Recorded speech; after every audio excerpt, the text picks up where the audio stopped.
They talk a lot about when the student becomes the teacher, but what about when the teacher becomes the student? Because that's what I want to talk about this week on entrepreneurship, because I think it's so valuable to level set with you guys and remind you that, yeah, I have a lot of years of experience running incredible digital marketing programs. We've helped our clients achieve so much stuff. But I too am a mere mortal who deals with the same confusion and overwhelm and back and forth that you guys do as well. So let's talk about it.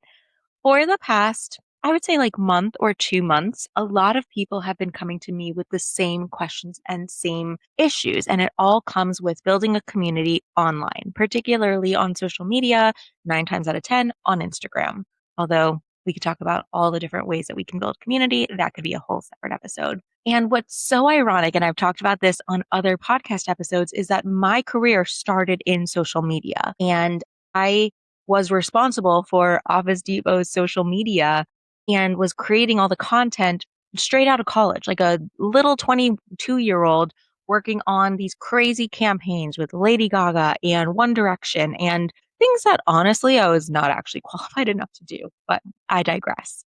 Because I got thrown into a massive platform with existing fandom where I could literally say, hey, pens versus pencils, and our engagement would shoot through the roof. I was like, oh, this is no big deal. This is so easy. Like, even a caveman could do it if you get the reference. But then with the shift and evolution of social media, us purely just posting content out and pushing it out, it turned into us leveraging influencers and building relationships with influencers. And that's when I really saw how the world was changing.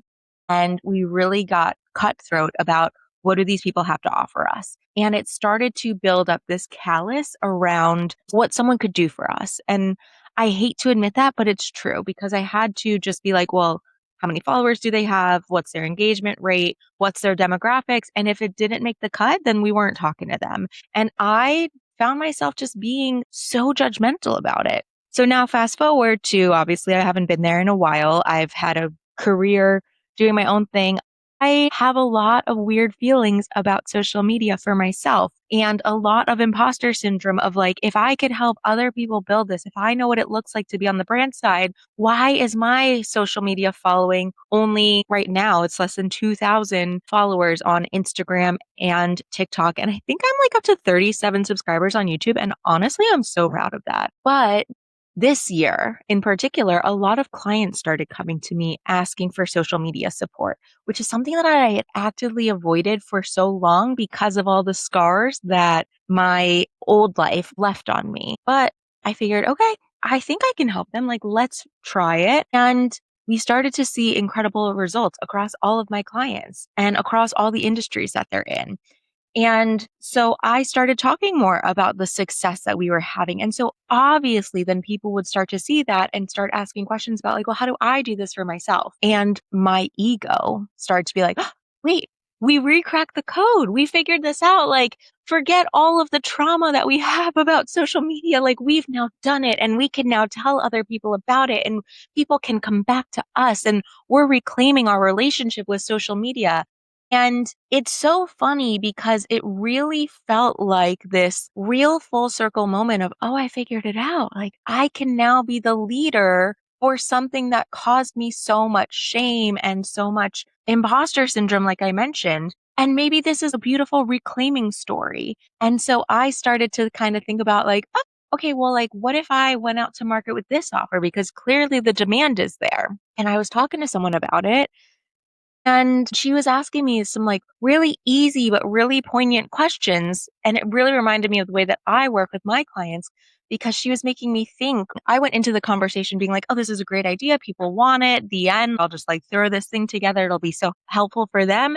And it'll probably heal something inside of me, which I know my clients aren't thinking that way, but like I was thinking that way for this particular potential offer.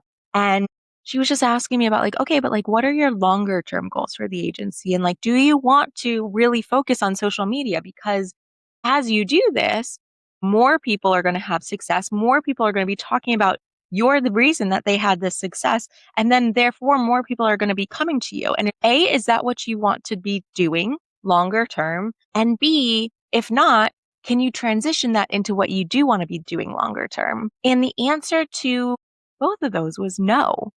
And I had to sit and pause and reflect on that because so often I see this with my clients. There is a fine idea. They have an idea that does make sense, that could be of benefit to their bottom line, to a certain segment of their clients, that could be a quick win for them. But 9 times out of 10, and the reason that my clients love working with us and really trust me and my team is because we will be brutally honest with them and we will ask the questions to figure out, is this what you really want to do? And or is this sustainable? Like, is this just a quick win? Is this something you saw online that some quote unquote expert said you need to be doing?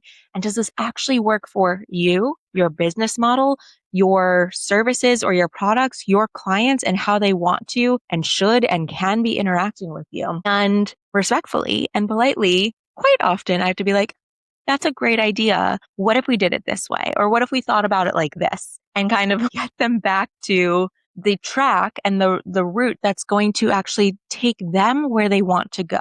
And so the reason that I started this with the teacher became the student was because I find this so important, even when it's uncomfortable to sit with. And even when I don't like it, because I was like, no, no, no, this is a quick win. I can make some money and I can like heal this wound. But she was so right. It's going to not only push me further in the direction that I don't want to go, but because I'm coming to it from a place of proving myself and trying to heal something within me, it's going to take up so much more energy and mental power. And I know myself. I'm going to put so much pressure on myself to prove myself right or prove this other part wrong or prove any of the old naysayers wrong or insert whatever it is, because I would be doing all of that. And honestly, I think that's what turns an agency, a contractor, a freelancer, a coach, whoever, from just a doer to an actual strategic partner and someone who can help pull you up to the level that you actually want to be at. And so coming back to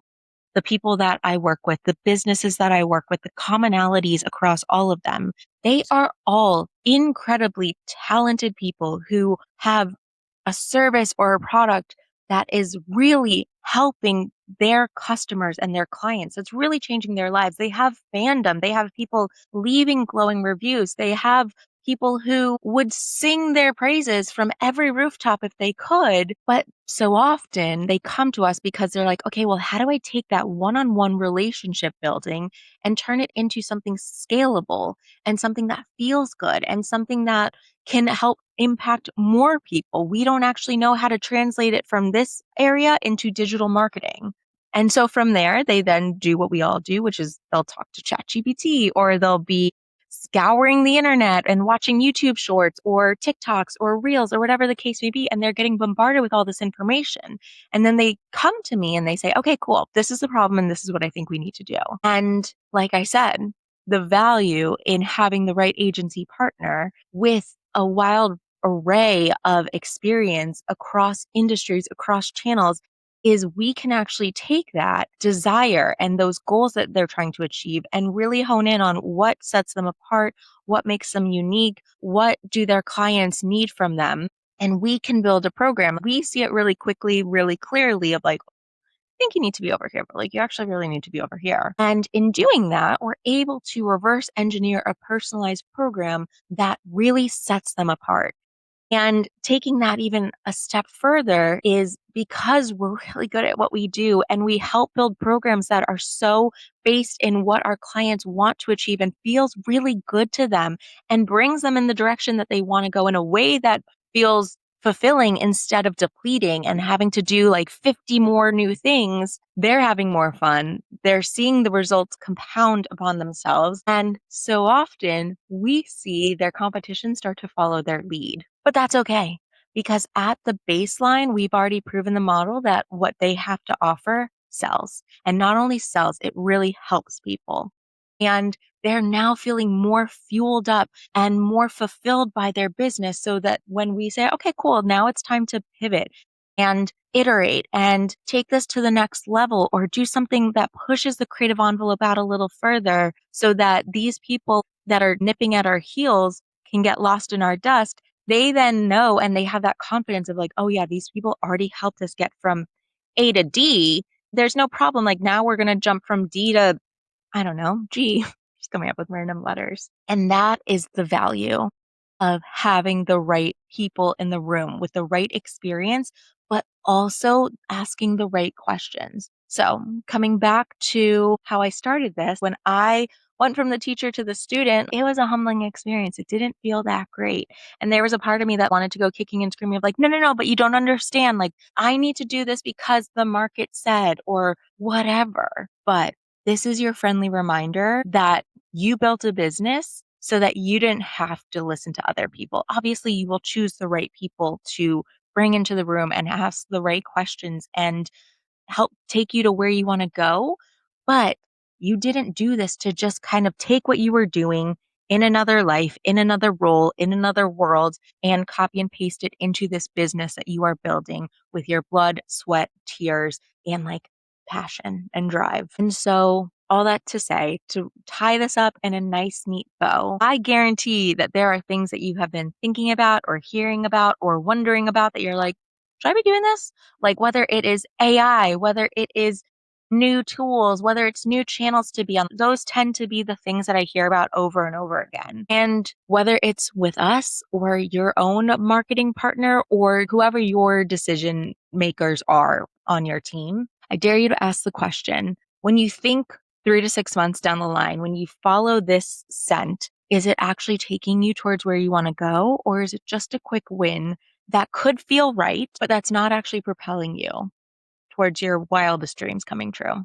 And also a caveat, because I might still do this program, but I think it's so important that when you're thinking through this, whatever that might be for you, is your intention, the expectations that you're putting on it, the way that you're thinking about it. Because for me, this started as something very egoic of like, oh, now I figured it out. Now I can help other people do it. And like I've said 1,200 times, this is going to really help remind me of you're not that 22-year-old girl who didn't know what she was doing and was being really judgmental and also had other trauma that came up from that particular team in sitting with it. And particularly in sitting with it with the questions of, well, what do I ultimately want? Where do I ultimately want my business to go? What do I want to be known for? How do I want to help people short and long term? All of that stuff. The questions then evolve from, okay, can I do this in a way that I won't overgive in order to prove something to me or my clients or anything like that? Can I do it in a way where it's just kind of like, yes, I would love to help you guys. And I'm sure you guys are going to do great. And I'm sure we're going to achieve our goals, but I'm not going to live or die based off of how you guys fare in this program. And can I also simultaneously make sure that I still have the bandwidth, the energy, the time, the team attention, the client work, all of that stuff? Can I still balance all of that and make sure that I'm continuing to orient and reorient toward where I actually want this business to go? And so that's a question that I'm still sitting with, and I don't actually have the answer to just yet, but I'm sure I will soon.